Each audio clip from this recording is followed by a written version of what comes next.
அப்படியே தேவதை மாதிரி இருக்க. பின்ன என் மாமியார் வாங்கி கொடுத்ததாச்சே.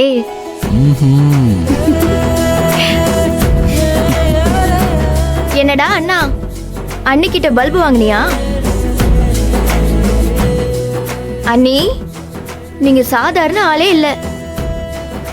அப்பாவி மாதிரி பேசி பொண்ணை பார்த்தாலே மண்ணை பார்த்து நடக்கிற என் அண்ணாவையே கரெக்ட் பண்ணிட்டீங்களே.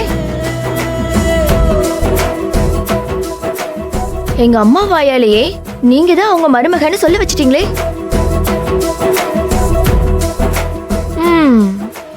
பெரிய கேடிதான் நீங்க.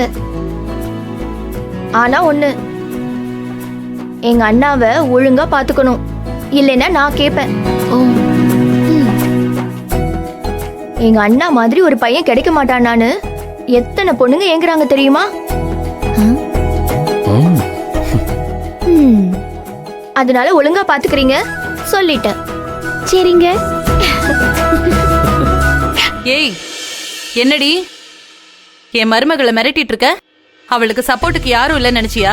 நான் இருக்கேன், நீ உட்காருமா. இந்தா காஃபி எடுத்துக்கோ. இந்தா. நீங்க எதுக்கு அத தனியா கஷ்டப்படுறீங்க? என்னைய கூப்பிட்டுருக்கலாம்ல. அதெல்லாம் பரவாயில்ல. கேட்டியாடி என் மருமக எவ்வளவு அக்கறையா இருக்கான்னு? ஆனந்தி மாதிரி ஒரு பொண்ணு கிடைக்க இவன் தான் கொடுத்து வச்சிருக்கணும். டே அன்பு, என் மருமகளை கல்யாணத்துக்கு அப்புறம் நீ ஒழுங்கா பாத்துக்கல பிச்சிருவேன் சொல்லிட்டேன்.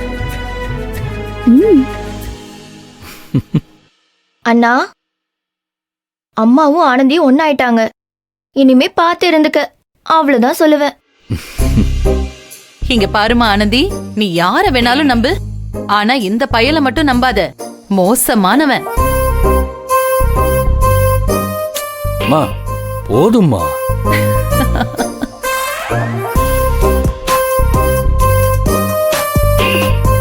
என்னம்மா ஆனந்தி, என்ன யோசனை?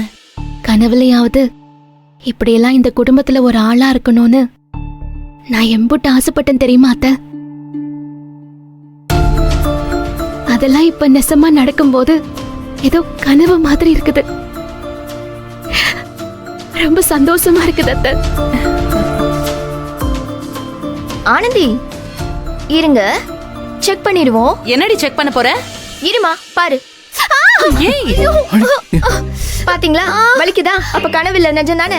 ஏய், என் மருமகளே கிள்ளுவியா நீ? என் மருமகளே கிள்ளுவியா நீ? நல்லா வாங்கிக்கோ. விடாதடா இவள.